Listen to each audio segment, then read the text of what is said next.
안녕하세요. 엄준수입니다. 오늘은 여행 토크 5강 브라만테를 다루겠습니다. 브라만테 제목은 브라만테와 바티칸인데요.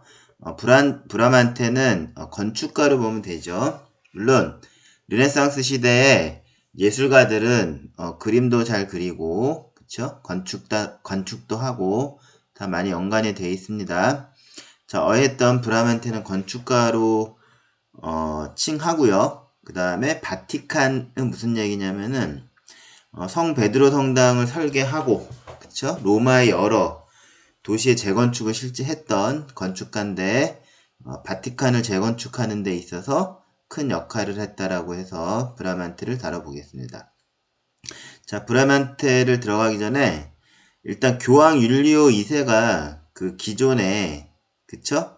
라파엘로의 그 아테네 학당 그쵸? 서명의 방에 그림을 벽화를 그리게 한 프레스코를 그리게 한 사람도 교황 율리오 2세고 또 브라만테와 교황 율리오 2세도 연관이 있기 때문에 오늘 율리오 2세의 그 얼굴 그림도 올리고 한번 같이 설명을 해보겠습니다. 자, 도나토 브라만테는 생물연도 보시고요. 1440년, 1514년.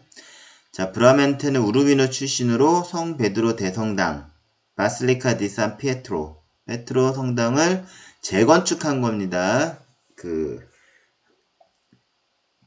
한 300년, 그쵸? 그 기독교가 공인을 받고 했을 때, 4세기 성 베드로 성당이 실제 있었죠. 근데 그게 너무 헐었기 때문에, 요 16세기, 1505년이 되는데요. 성 베드로 대성당을 재건축하는데, 또 일생을 보낸 건축가이며, 1499년에 로마로 온 거예요. 오기 전에 밀라노에서 활동하였으며, 브라만테가 밀라노에 있을 때, 다빈치 초기에 다빈치가 활동할 때 도움을 줬다고 해요. 자, 그래서 밀라노에는 다빈치도 있었고, 그때 브라만테도 밀라노에 있었다. 이 정도만 알아두시고요. 그 다음, 율리오 2세, 파파 줄리오 세컨. 1443년에서 1513년. 한 살 차이로 생물연도가 딱 일치하는 분이네요. 자, 교황 식스투스 4세. 이분 많이 기억나실 거예요. 바티칸 라이브러리, 도서관에서, 그쵸? 플라타나인가? 그 인문학자한테 도서관 관장을 임명한 그 벽화, 피나코테카 있었죠. 그 그림에 등장하는 실제 교황이 식스투스 4세였고요. 그 다음에 그 중앙에 빨간 옷을 입고 그 키 큰 분이 있는데 그분이 줄리오 후에 교황이 되는 율리오 2세입니다. 자, 그럼 교황 식스투스 4세부터 볼게요. 교황 식스투스 4세는 가문이 그렇게 뭐 영향력이 센 가문이 아니었기 때문에 친족, 주로 조카가 되겠죠. nephew. 추기경 6명을 임명을 합니다. 자, 그렇다면 후에 줄리오 2세가 되는 이 인물도 그 친족 추기경 6명 중에 한 명이었고요. 그 다음에 식스투스 4세가 뭐 서임하면서 후임으로 인노첸시오 8세가 왔는데 아마 그때는 충분히 파파 율리오 2세가 될 수 있었는데 나이가 어리니까 추기경으로서 교회 안에서는 큰 영향을 행사하고 인노첸시오 8세가 뭐 뽑히도록 힘을 행사했다는 거죠. 근데 인노첸시오 8세가 돌아가시고 본인이 또 될 수 있었는데 그때 때 아니게 그 보르지아 이 보르히아라고도 하는데 그 이유는 스페인에서 개통의 어떤 추기경이었대요. 그쵸? 자, 그리고 또 일설에는 이태리 마피아의 원조가 이 보르지아 가문이라고 합니다. 자, 보르지아 추기경의 교황 알렉산드르 6세가 되자 뭐 교황이 선임되고 선출되는 데 있어도 뭐 어떤 권력 다툼이 있나 봐요. 거기서 패해가지고 파파 율리오 2세는 파리로 피신하게 됩니다. 그쵸? 그래서 계속 식스투스 4세의 친족 추기경으로서 권력이 있었으나 인노센초 8세 그 다음에 보르자 가문의 뭐 알렉산드르 6세까지도 교황이 못 돼요. 그러다 1503년 교황 비오 3세가 또 되는데 이때도 못 된 거예요. 그러니까 교황 식스투스 4세 이후는 인노첸시오 8세, 그 다음에 알렉산드르 6세, 비오 3세까지 3명의 교황이 있었는데 마침 비오 3세가 26일 만에 선종하자. 그쵸? 뭐 한 달도 안 돼요. 그러니까 9월 달에 교황이 됐다 비오 3세가 죽으니까 교황 율리오 2세가 된 사람입니다. 요 부분은 이따 다시 그 그림 피나코테카의 그쵸? 그림을 다시 보시면 이제 될 것 같아요. 이제 넘어가겠습니다.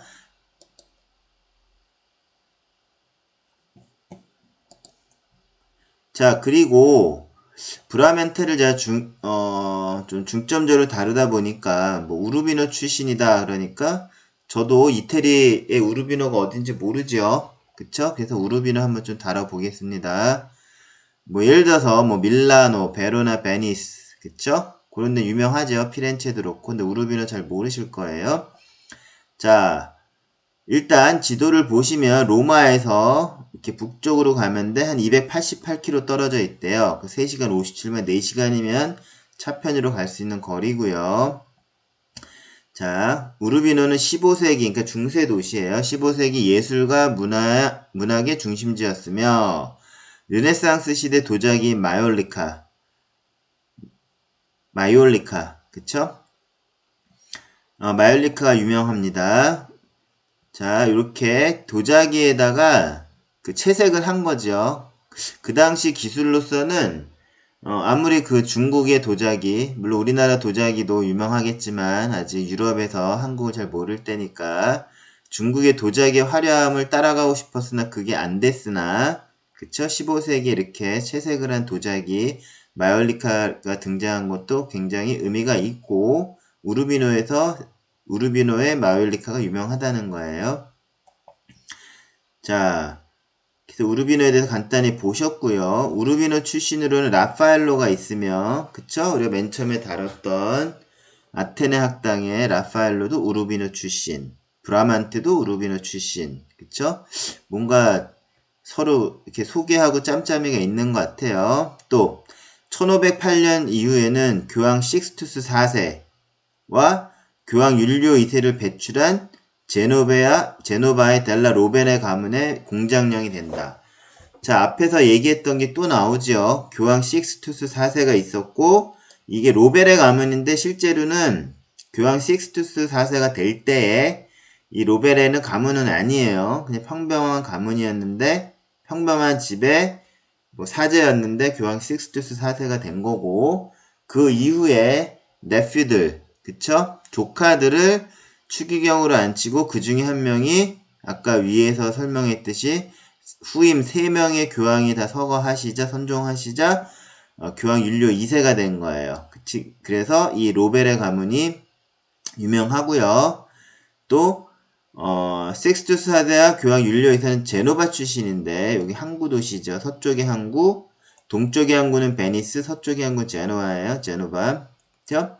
근데 아예 이 가문이 또 이 우르비노를 자기 공장령 이 가문에서 그쵸? 교황이 공장령이니까 교황이 가졌다는 게 아니라 이 로베레 가문이 교황 덕분에 융성하게 돼서 이 우르비노를 자기의 땅으로 다 차지한다는 얘기죠. 그 다음에 아까 얘기했던 그 멜로조 다 포를리 그쵸? 식스투스 4세 appoint 바르톨로미오 플라티나 그쵸? Prefect of the Vatican Library. 자, 요 그림 한번 기억나시죠?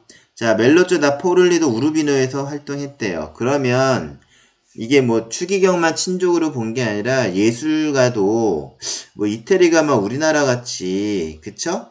뭐 동문이나 학벌이나 뭐 고향을 따지고 그런 게 좀 있는 것 같아요. 이 지점에서 다시 멜로조 다 포를리의 그림을 한번 다시 보겠습니다. 잠시 중지하고요. 자, 요 그림이었죠. 그리고 요 그림도 제가 상강에서 녹음했던 그 동영상보다 다시 좀 수정이 됐기 때문에 다시 한번 설명드릴게요.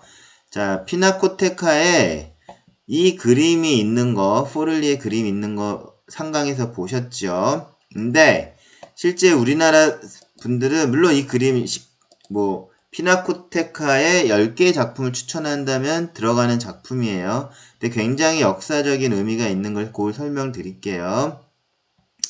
자, 피나코테카는 17개 전시실이 있고 450여 전의 걸작, 탑티어의 그림을 전시하는 회화관이고요.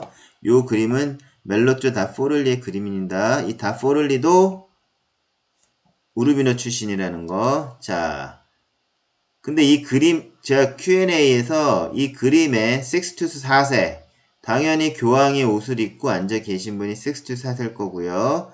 무릎을 꿇고 임명장을 받는 사람이 플라티나, 퍼펙트죠.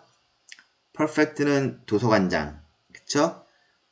그렇게 해서 요 그림의 이름으로서는 식스투스 4세하고 바르텔모 플라티나 원장, 도서관장까지는 알 수 있는데 이 나머지 네 분에 대해서 설명을 좀 더 드릴게요. 자, 여기 추기경 중에 한 명인데 이분이 이제 율리오 2세가 되고요. 이게 로베레 가문 사람이에요. 그 다음에 다시 말해서 이 네 명은 식스투스 4세의 친조카와 외조카예요.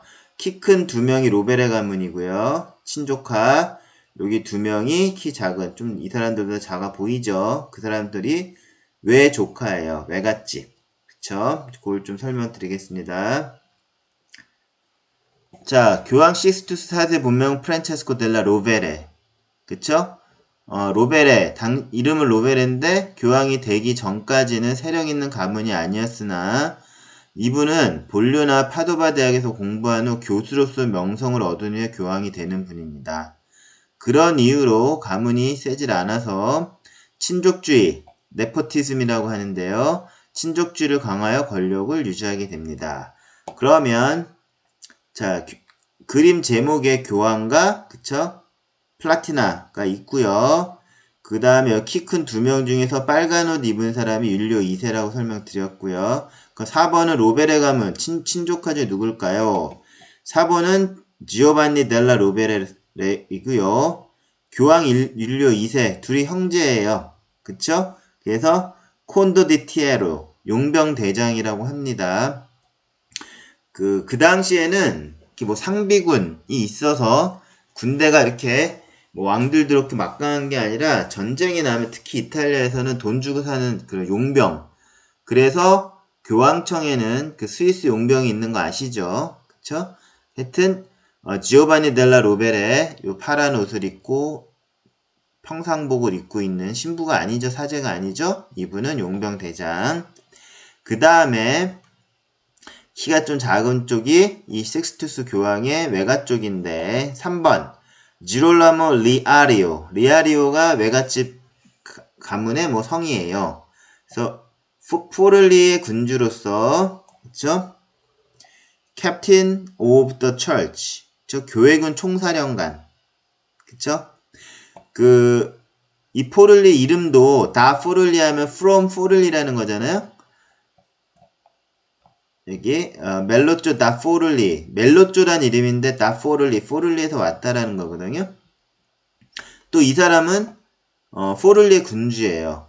그래서 이 사람은 캡틴 오브 철치, 교회군 총사령관이에요. 무력을 갖고 있는 사람이고 이분은 나중에 뭐 피치 음모 사건, 그 메디치 가문과 또 암투가 있는데 그때 이제 이름이 나오는 분이니까 바티칸 뮤지엄 다 견학이 끝나면 이 지롤라모 리아리오에 대해서도 한번 다뤄보겠습니다. 어이했던 이 외가 쪽은 그 포를리의 군주, 또 뭐 귀족 가문이네요. 그쵸? 그리고 교회 총사령관, 그쵸? 이었다라는 거. 그 다음에 이 오른쪽, 솔직히 이분은 그림을 보면은 이 그림 때문에 한국 관광객한테 되게 인상을 줘요. 재밌는 인상이죠. 그때는 제가 원래 오리지널에서는 개그맨 박명수 씨를 언급을 안 했는데 요 벽화에 그려있는 그림을 보면 박명수라고 생각하고 굉장히 한국 관광객을 즐겁게 해주죠. 또 다른 표현은 이렇게도 그리는데 완전히 모습이 다르죠. 그쵸? 자, 이 라파엘 리아리오는 누구냐면은 아까 식스투스 4세의 외조카로서 미켈란젤로를 로마로 영입하고 예술을 진흥시킨 파트론, 후원자에서 예술의 후원자예요. 그쵸? 자, 이분도 추기경은 맞는데 이분의 역할은 예술을 진흥한 파트론, 후원자였다라는 거. 그거 기억하시면 되겠습니다. 또 잠깐 중지하고 자, 멜로조 다 포를리의 그림 다시 한번 리마인드 하셨고요. 넥스트 넘어가겠습니다. 자, 이렇게 보면 우르비노를 중심으로 해서 그쵸? 라파엘로가 우르비노 출신이고 그쵸? 지금 브라만테가 우르비노 출신이에요. 그리고 교황 식스투스 4세 교황 율리오 2세를 배출한 델라 로베레 가문이 나중에 우르비노를 또 차지하고요. 그쵸? 그 다음에 로베레 가문의 외가 쪽 그쵸? 그쪽은 또 포를리의 군주였어요. 그러니까 멜로조 다 포를리도 우르비노 태생은 아니에요. 포를리 태생인데 우르비노에서 활동했고 그 다음에 또 포를리라는 쪽은 식스투스 4세의 그 외조카가 군주로 있었던 그러니까 교황을 중심으로 한 명이 가문에서 교황이 되면 뭐 조카 주로 네퓨죠. 그 친족주의에서 그쵸? 추기경이 돼서 추후에 교황이 되거나 아니면 뭐 교회 총사령관이 되거나 그쵸? 교회로 들어오지 않은 사람은 세속에서 뭐 군주가 되거나 그쵸? 또 공장령이 되거나 그런 식으로 다 끼리끼리 소위 말해서 다 헤쳐먹는다고 보시면 되겠습니다. 간단하게 브라만테 설명하면서 우르비노 설명드렸고 우르비노와 관련된 인물이 마침 쭈르륵 나오고 있는 거예요. 그래서 나중에 피나코테카에 가서 다포를리의 그림을 보시면 그 정도는 잘 읊어주시면 좋을 것 같아요. 식스투스 4세를 중심으로 한 그 어떤 친족주의 그런 걸 잘 알고 계시면 굉장히 돋보이실 것 같습니다. 자, 넥스트 넘어가겠습니다. 자, 그러면 다시 브라만테로 돌아와서 요번 작은 서브 타이틀은 로마 도시 재개발이에요. 자, 교황 율리오 2세가 총애하던 브라만테는 쇠락한 로마를 재개발하였던 건축가였습니다. 그쵸? 로마가 뭐 어이 보면 5세기에 뭐 이민족 뭐 로마에서 보면 야만족인데 그쵸? 뭐 5세기부터 15세기가 중세를 얘기하니까 그 로마가 그 이민족의 뭐 오도아케로도 그쵸? 게르만 용병이었고 뭐 했던 그 전에 침략당한 역사도 있죠. 그렇게 뭐 파괴된 로마가 그렇게 파괴된 대로 있기도 하고 그쵸? 그 다음에 뭐 아비뇽 유수라든지 그쵸? 그때도 교황이 없음으로써 또 뭐 쇠락한 지역이 있을 수도 있고 해서 재건축을 많이 했다고 합니다. 뭐 교회를 위주로 했겠죠. 뭐 허물어진 성당이 있다라든지. 자, 그래서 브라만테를 바티칸에서 보는 게 아니라 로마에서 보신다면은 추천할 수 있는 데가 이게 키오스트로 디 산타 마리아 델라 파체라는 게 있어요. 이건 1500년. 그쵸? 아까 앞에서 보면 제가 피에트로 대성당, 바실리카 디 산 피에트로 대성당을 1505년에 설계했다고 했는데 그거보다 5년 전에는 이제 로마, 바티칸이 아니라 로마에 있는 어떤 재건축을 많이 했는데 이거는 델라 파체라는 데는 델라 파체 뒤가 성당이에요. 그쵸? 근데 브라만테가 한 거는 요 성당을 재건축한 게 아니라 여기 회랑 이런 회랑 여기 아케이드 같이 되어 있는 1층에 아케이드가 있죠. 이거를 키오스트로라고 합니다. 이태리 말로. 그 다음에 요 성당은 제가 분명히 우리는 베드로 성당도 성당이고 우리나라 말은 다 성당이에요. 그쵸? 근데 그건 바실리카라고 하는데 바실리카는 왕이란 뜻이거든요. 그리스 말로. 그래서 나중에 바실리카 성당에도 급이 있다라는 거. 소위 말해서 교황자 그 교황이 있는 그런 교황의 의자가 있는 그런 등급의 큰 성당들은 바실리카라고 하고요.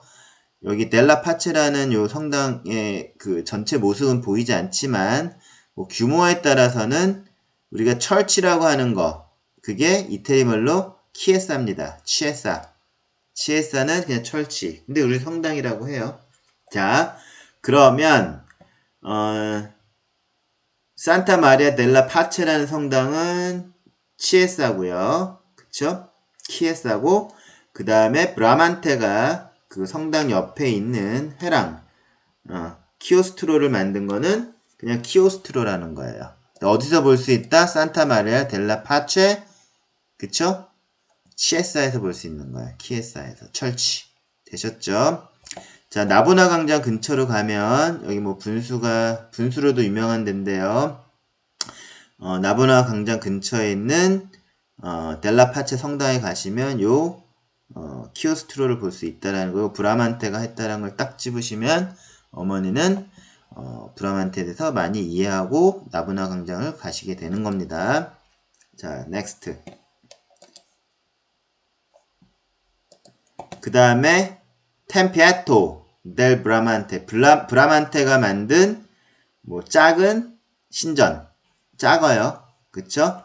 자, 한번 읽어볼게요. 이건 1502년에서 1510년. 이게 나중에 성 베드로 성당의 이거 큐폴라 여기는 지금 템피에토이데 작은 신전이지만 이 원형이 그쵸? 베드로 성당의 큰 규모의 돔. 우린 돔이라고 하는데 그 돔으로서 유명한 거는 피렌체에 있는 두오모의 그 돔이 유명하지만 그쵸? 그 베드로 성당은 큐폴라라고 해요. 그쵸? 큐폴라는 또 이렇게 용광로라고도 하거든요. 용광로를 뒤집어 놓은 형태. 이걸 큐폴라라고 합니다. 자, 템피에토는 작은 신전을 의미하고요. 그 다음에 베드로가 십자가에 매달렸던. 그러면 베드로 성당은 베드로가 묻힌 곳이고요. 그 십자가에 베드로가 매달렸던 십자에서 죽었겠죠. 그거는 지아니콜로 언덕에 있는데요. 자, 여기도 마찬가지예요. 요 주변은 그냥 우리가 키에사라고 하는 거예요. 교회. 성당이죠. 키에사고요. 자, 이건 언덕에 있어요. 그쵸? 언덕에 있는 작은 성당입니다. 그래서 키에사 디 산피에트로 인 몬토리오. 그쵸? 이 몬토리오 지역에 있는 산피에트로. 그쵸? 베드로가 십자가에 못 박힌 그쵸? 몬토리오라는 지역에 있는 성당 키에사급입니다. 키에사예요. 그쵸? 보통 이탈리아 말로 뭐 카테드랄도 있어요. 카테드랄은 뭐 한 대주교의 그 의자가 있으면은 카테드랄이라고 하고요. 바실리카는 교황좌. 일단은 오늘 여기까지만 설명드리겠습니다. 자, 성당에도 등급이 있다. 근데 브라만테가 다 로마에다가 그 재건축 개념으로 그 작품을 남긴 쪽은 다 키에사. 우리나라 영어로 하면 철치지만 아무튼 성당입니다. 키에사 두 개가 있다라는 거. 키에사에 있는 템피에토, 그 다음에 키에사에 있는 회랑, 그쵸? 키오스트로. 이 두 가지를 잘 알고 계시면 되겠습니다. 물론 더 있는데 제가 두 가지만 보여드리는 겁니다. 자, 이제 다시 바티칸에서는 어떤 업적을 맡겼느냐. 자, 그런데 로마에는 그 테베레 강이 있고요. 그 로마를 흐르는 강이 있는데 테베레 강이 있고요. 이렇게 많이 보시면 이 강을 좀 이쪽에다 그릴게요. 색깔 좀 바꿔서 다시요. 강이 이렇게 흐르고 있다면 그쵸? 뭐 소위 말해서 아까 나보나 광장 그런데 이쪽에 있다 치면 그쵸? 여기가 바티칸이 되는 거예요. 뭐 이 강을 건너면 되겠죠. 그쵸? 네. 그러면 이제 로마의 재건축이 끝나는 건 아니고 1500년부터 아까 얘기했듯이 그 회랑 키오스트로를 만들었는데 1505년에는 이제 교황 율리오 2세가 성 베드로 대성당 그쵸? 바실리카 디 산 피에트로를 더 그러니까 재건축을 할 거니까 설계를 하시오 이제 그런 거죠. 그래서 다시 로마 시티 시내에서 강을 건너서 이쪽 바티칸 자, 로마의 중심 바티칸, 그쵸? 그 로마에서도 어디에서나 볼 수 없는 그 큰 성당을 다시 만드는 거죠. 자, 보면 이건 바실리카 등급의 베드로 대성당 바실리카 등급의 교황자가 있는 성당이고요. 자, 요렇게 되어 있는 거는 어떤 바실리카 또 양식이라고 해요. 자, 바실리카는 그리스어로 왕이란 뜻이고요. 그 다음에 또 다른 뜻으로는 로마의 어떤 관청, 뭐 재판 정도 돼요.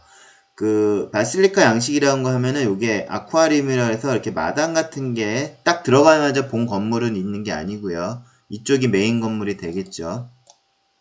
몸이 되겠죠. 그래서 보통 신랑이라고 해요. 몸신자. 이렇게 바디가 되는 부분은 하나 뒤에 물러져 있어요.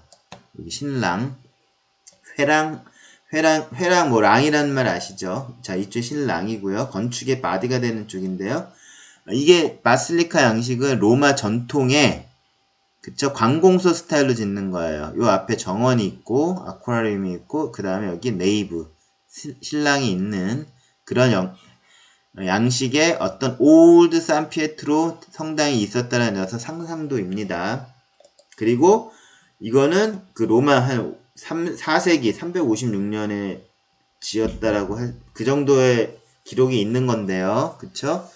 이렇게 그 4세기경에는 성 베드로 성당이 이런 양식을 지었을 것이다. 왜? 그때 로마 시대니까 4세기. 그리고 이 바실리카 양식대로 성당을 지었을 거다는 거예요. 그렇다면은 뭐 로마의 다른 관공서 스타일도 이렇게 앞에 마당이 있고 뒤에 네이브가 있는 신랑이 있는 그런 구조로 되어 있을 거라고 상상할 수 있겠죠.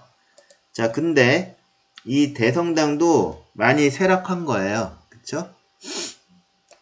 그래서 1505년에 자, 브라만테가 설계한 이게 성 베드로 성당의 설계 그림이죠. 그쵸? 외관 조감도가 되겠죠. 근데 여기 큐폴라 아까 템피에토랑 비슷하죠?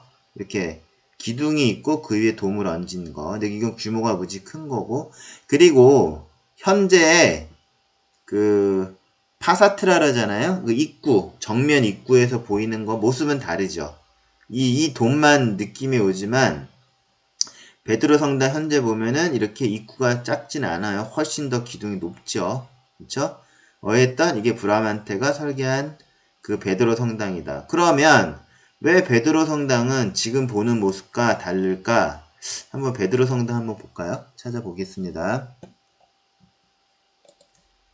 성 베드로 성당.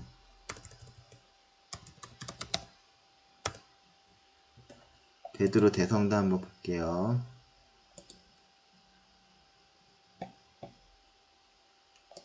자, 요 앞에 입구가 훨씬 입구 쪽의 기둥이 훨씬 높죠. 그쵸? 이 큐폴라는 인상적으로 남아있지만, 그쵸? 그 브라만테가 설계했던 자, 여기 앞에 파사드 쪽이 훨씬 그때는 작게 그려져 있죠. 자, 어이했던 그럼 브라만테가 설계한 거랑 지금이 다른 이유는 뭐냐면 1505년에서 1564년 이후까지 그쵸? 그러니까 요때만 해도 거의 60년이 지난 거 60년 동안 지었기 때문에 변화한 거고요. 한번 그 역사를 추적해 볼게요. 율리오 2세가 브라만테한테 설계를 맡겼고요. 그쵸? 그 다음에 브라만테랑 율리오 2세랑 나이가 한 살 차이죠. 뭐 율리오 2세도 죽고 브라만테도 죽으면서 레오 10세가 되면서 그때는 또 라파엘로에게 맡깁니다. 둘 다 우르비노 출신이죠. 자, 그 다음에 뭐 교황 이름은 중요한 건 아닌데 또 1520년에는 또 교황이 바뀌면서 또 뭐 페루치 라파엘로도 또 죽어요. 일찍 죽죠. 그 다음에 페루치가 담당을 하고 또 1534년 바오르산 상갈로라는 이 건축학자도 많이 나와요. 하여튼 1534년 상갈로. 그 다음에 이래도 안 되겠다 해서 비오 4세가 미켈란젤로한테 그쵸? 거의 뭐 60이 넘은 미켈란젤로한테 1547년부터 64년 꽤 오래 맡기죠. 여긴 굉장히 오래 맡깁니다. 자, 그 이유를 한번 설명드릴게요. 자, 비오 4세는 자, 미켈란젤로가 결정한 것에 대해서 무엇 하나로 절대 바꾸지 말라고 명한 후 1626년 대성당의 축성식이 거행됐다고 합니다. 그쵸? 그러면 이게 아마 3, 4세기라고 했으니까 뭐 300 몇 년으로 하면 한 1300년이 지나가지고 베드로 성당이 지어지는 거고요. 올드 산 페트로 성당이 1300년이 지난 후에 현재의 모습에 베드로 성당이 된 것이고, 그거는 다시 앞으로 가면 미켈란젤로가 1564년까지 한 건데 이때도 완성된 게 아니에요. 그쵸? 1626년에 대성당의 축성식이 거행됐다라는 거예요. 거의 100년이 넘지요. 아까 여기까지만 60년이었는데 그쵸? 1505년부터 미켈란젤로가 있을 때까지가 한 60년이 걸렸는데 그 이후로부터 뭐 한 40년에다 얼마인가요? 대륙해도 한 또 66년, 대충 한 120년 이상 베드로 성당을 지었다고 보면 돼요. 자, 이렇게 해서 그 브라만테가 그 바티칸에서 또 한 거는 베드로 성당이 또 있겠고요. 그 다음에 또 남겨진 어떤 건축물로서는 뭐 스칼라 델 브라만테, 브라만테 계단이 있어요. 이 브라만테 계단 보니까 이렇게 꼬불꼬불 올리는 게 기억나시죠? 맨 처음에 들어왔을 때 더블 헬릭스 스테어케이스라는 거 있잖아요. 올라갈 때랑 내려갈 때랑 서로 안 마주치게 하는 거. 이게 오리지널 그런 더블 헬릭스 스테어케이스는 그쵸? 브라만테가 만든 거고요. 지금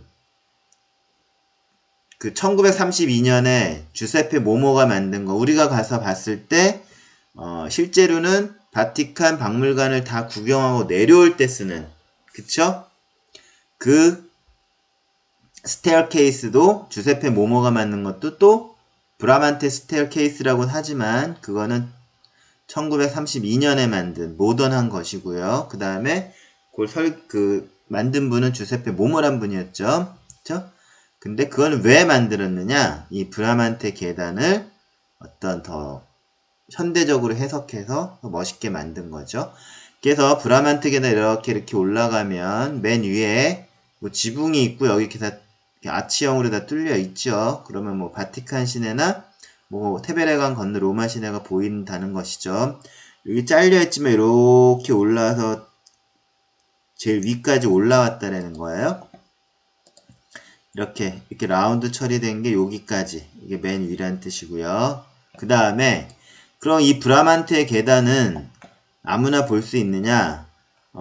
일반 관광객들한테는 오픈되어 있진 않고요. 뭐 다른 투어 프로그램이 있죠. 뭐 VIP, 꼭 뭐 VIP는 아니어도 되는데 요걸 투어할 수 있는 그러한 그 상품이 따로 있습니다. 자, 여기 이렇게 아치로 이렇게 맨 위로 올라오면 이게 지붕 모양이죠. 그러면 브라만테 스테어스는 어디에 있느냐? 자, 요쪽에 보시면 여기가 그 코르탈 피냐 있죠? 파인콘, 초록색 솔방울이 있는 그 피냐의 정원의 그 위에요. 이렇게 공간이 있는 걸 니치, 우리가 틈새 시장이란 그 니치 맞습니다. 요 니치가 있는 거, 그러니까 그 벨베데레 그 궁에서 요 기억나시죠? 솔방울이 있는 그 높은 데 있는 여기 이렇게 공간이 있죠. 요 건물을 아신다면 제가 이제 피오 크레멘스 박물관으로 이동한다고 했는데 이쪽이 그 박물관 건물이고요. 거기에 연결된 여기 지붕이고 여기 아치로 보이죠? 그쵸? 여기에 브라만테 계단이 이렇게 쭉쭉쭉쭉 올라와서 있다라는 것이죠. 자, 그래서 브라만테 계단은 마찬가지로 더블 헬릭스 스테어케이스고요. 요 건물에 있다라는 거예요. 이건 통로예요. 그냥 계단을 만들기 위한 통로고, 마치 비밀의 통로 같거나 아니면 뭐 피난하기 좋기 위한 통로일 것 같죠. 이건 건물이 그냥 계단만 해서 있는 건물입니다. 이 자체가. 자, 여기는 분명 벨베데레 궁이라고 했고요. 자, 벨베데레 궁을 오르내리기 위한 용도로 브라만테가 또 1505년에 맞는 걸 했어요. 그 베드로 성당의 어떤 설계도도 그렸고, 그쵸? 그 다음에 또 코르타일 저 벨베르 코르타일도 그쵸? 정원도 만들었고 그 다음에 여기 브라만테 계단도 만들고 굉장히 많은 역할을 했어요. 자, 그러면 이 브라만테 스테어는 사람과 동물은 물론 교황 율리오이스의 마차, 그쵸? 요 바닥을 보면 이렇게 오돌도돌하게 이렇게 그 깎여 있는데 여기 마차도 오를 수 있고 동물들도 미끄럽지 않게, 그쵸? 이렇게 틈이 다 있어요. 그래서 교황 율리오 2세가 마차로도 이렇게 올라갈 수 있고요. 또 그 교황 그 옷이 치렁치렁하니까 또 피난 뭐 만약에 뭐 응급사태에서 도망간 적도 있다고 해요. 그럴 때 빨리 못 도망가니까 그쵸? 아예 마차를 타고 이렇게 이동하거나 뭐 동물을 타고 이동하거나 해서 피난을 빨리 갈 수도 있는 그런 비상 탈출구이기도 하라는 것이죠. 자, 그래서 오늘 브라만테가 바티칸에 남긴 그 업적은 베드로 대성당을 설계했다는 것과 그 다음에 뭐 코르타일, 벨베데레의 그 정원도 만들었고 이 더블 헬릭스 구조의 그 브라만테 스테어도 있고 그 다음에 전에 한번 보여드렸는데 그 로지아, 그쵸?